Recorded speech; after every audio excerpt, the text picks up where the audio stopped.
diaper wearing Don is like a slow motion dumpster fire, distracting everybody in the dark. He's like a perpetual false flag that's like been on loop for almost a decade now. Well, what do I mean? Lately, I've been looking at Trump's rise as a crackpot dictator, and I'm not talking about Hitler, I'm not talking about Stalin or any of the other, famous shit stains in the laundry bin of history. I mean like the small guys, the type that the United States seeded into power in places like Central and South America through violence or bribery.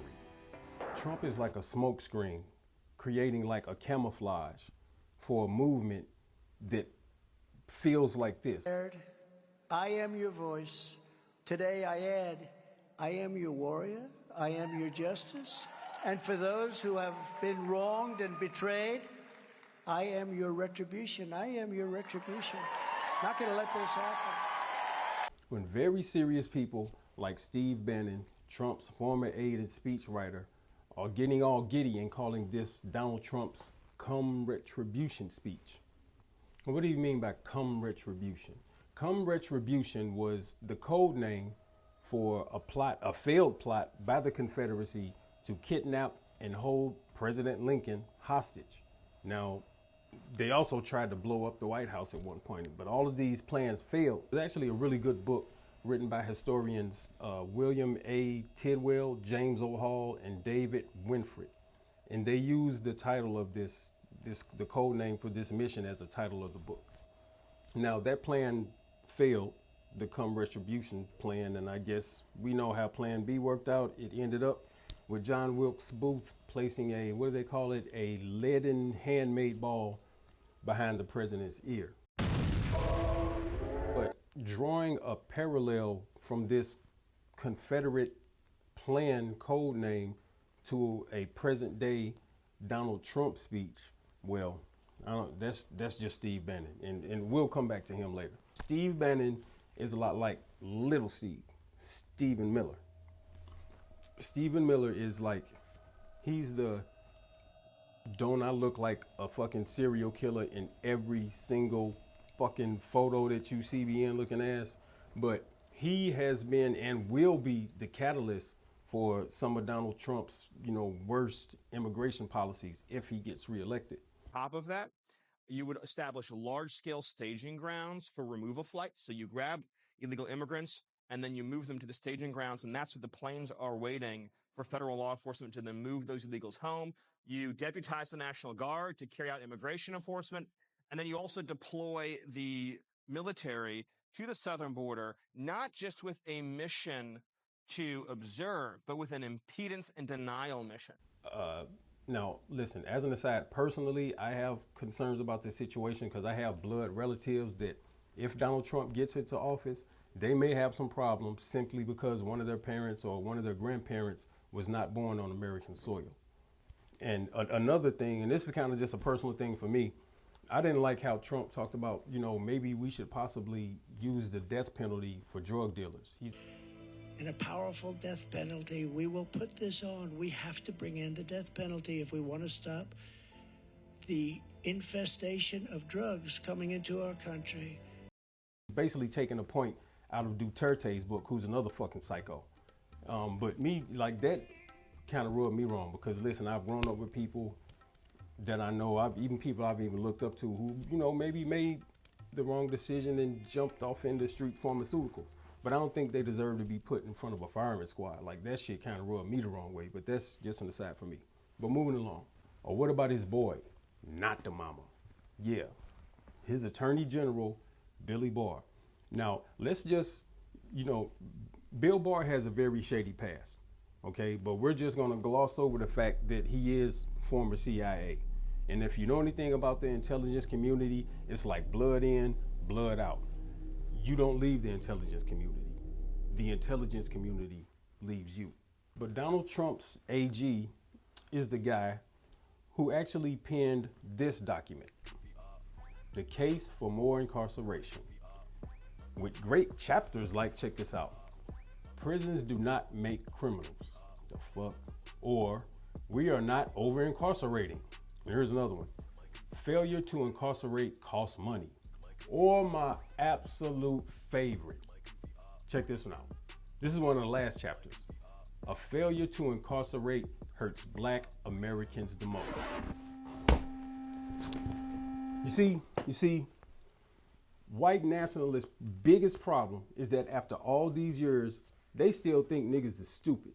So you wrote this whole ass document about locking up black people, because let's be clear, that's who you were talking about. And then at the end of it, you insult niggas' intelligence. Jeez Louise.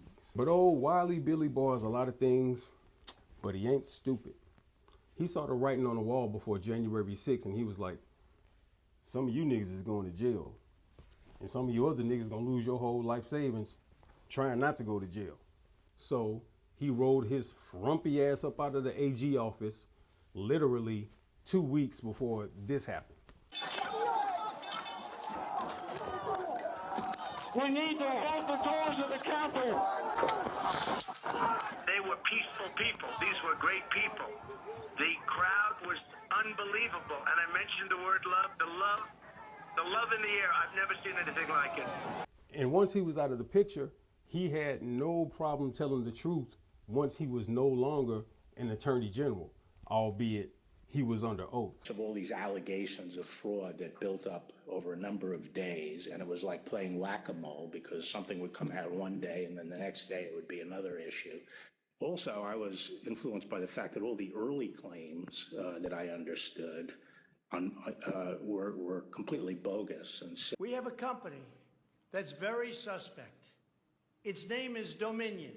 With the turn of a dial or the change of a chip, you can press a button for Trump and the vote goes to Biden. And the president was as mad as I've ever seen him, and he was trying to control himself. And the president said, well, this is, killing me. You didn't have to say this. You must have said this because you hate Trump. You hate Trump. And I told him that the stuff that his people were shoveling out to the public was bullshit. I mean, that the claims of fraud were bullshit. And, he was indignant about that. But back to Steve Bannon, this drunken, disheveled, frog-looking motherfucker. Well, in connection with that whole Build a Wall fundraiser, which turned out to be a scam, old Steve Bannon was arrested on the Lady May. Look at this thing, this beautiful $30 million yacht.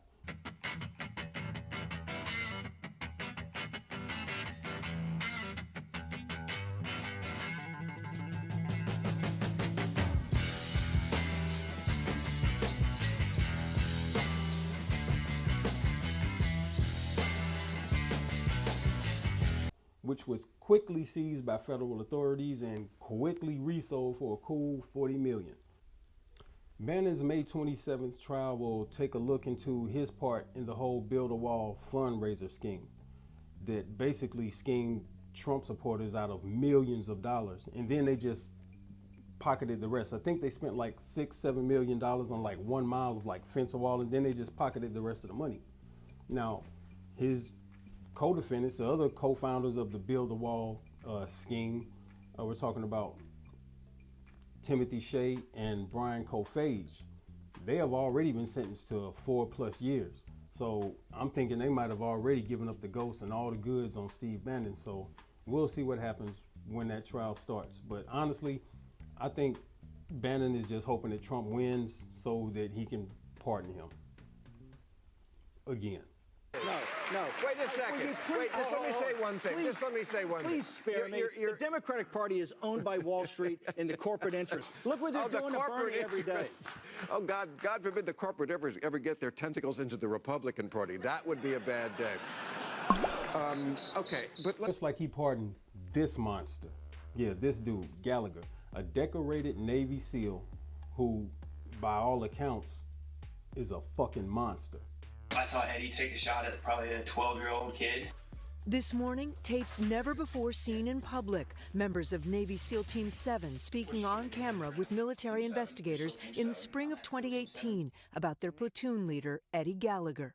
The guy got crazier and crazier. The video is part of a trove of information obtained exclusively by The Weekly. You can tell he was perfectly okay with killing anybody. One after another, the platoon members come in and they paint a picture of a platoon leader who has gone totally rogue. They say that he was killing people just to kill them, men, women, children, it didn't matter. Now, an excerpt from an article by Matthew S. Schwartz of NPR reads, quote, "While one SEAL medic was treating the team, Navy investigators say Gallagher walked up without saying a word, took out a handmade knife, and stabbed the team several times in the head and neck," the medic told the military investigators. Wow. Shortly after this, it was also alleged that while stationed in a tower, on 2 different occasions, that Gallagher had shot and wounded an elderly man carrying a water pail and shot and killed a young girl. Now, if you know anything about Navy SEALs or any of these like special operation dudes, like they don't talk. They'll probably tell you some cool stories about some places they've been, some cool shit they saw, whatever, but they're never going to get into detail, tell you anything about that could be like a gray area or something that could be a war crime. SEALs don't talk. So when some of his fellow Navy SEAL brothers in arms came out and actually testified against him, that's how I knew this dude was a fucking monster. Now I'm just going to stop there. I could be here all day if I kept going through the criminals that Donald Trump pardoned. And there are certain, types of criminals that he's pardoned. I could talk about Sheriff Joe Arpaio, who he also pardoned for contempt of Congress, or some of his allegations about trolling the mall and hitting on underage girls. These are the type of people that not only he surrounded himself with, but yeah, of course he would pardon them. Now, these are not like the Obama pardons. A lot of the Obama pardons were like small-time drug fraud charges. Trump is literally pardoning political criminals, and in some cases, pardoning people who have been incarcerated for crimes they committed, helping him, like his former lawyer, Michael Cohen. Think of that fat orange face with the cotton candy sweep, flip, flap, flop, as I like to have called it. I know for a fact because, again, I was with him for more than a decade before he ever decided to join into this political arena. Donald Trump is incapable of acknowledging error. Studied that really significantly, very strongly, because, he's got the best words. I know you did that very strongly, and people say that it's a possibility. I mean, what fucking episode of Star Trek does this idiot think he's living in?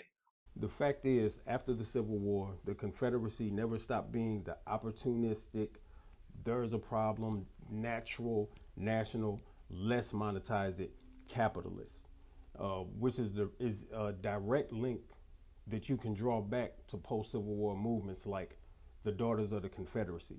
This is an organization that's actually responsible for erecting a lot of these statues that people are trying to take down.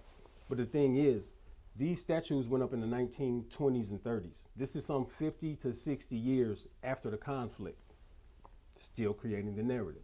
Today, these people sit on the boards of some of the biggest weapons manufacturers and big oil companies, big pharma, and now even Silicon Valley. These are the power brokers behind Trump. This is a no blacks allowed club, not even you, Clarence Thomas.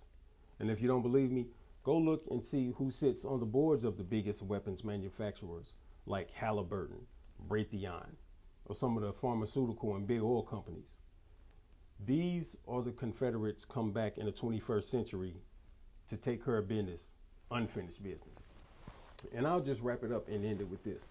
It reminds me of a recent clip that I saw about the legendary KRS-One. Now, he wasn't talking about politics really in this clip, but let me just play it and I'll be right back. They don't take the king or the queen of the culture and exalt them because you colonizing their land, you taking what they got. They'll take the one who is the lowest level of your culture, disgruntled, can't follow principles, don't care about history, and bless them. And bring them up before the people. It's a shame. It's a shame. Uh-oh. I just love you. No, that's why he's a great politician. Yeah, you niggas will be all right.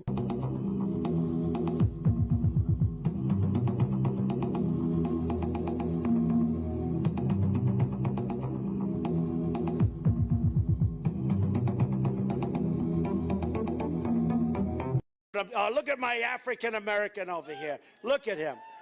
Are you the greatest?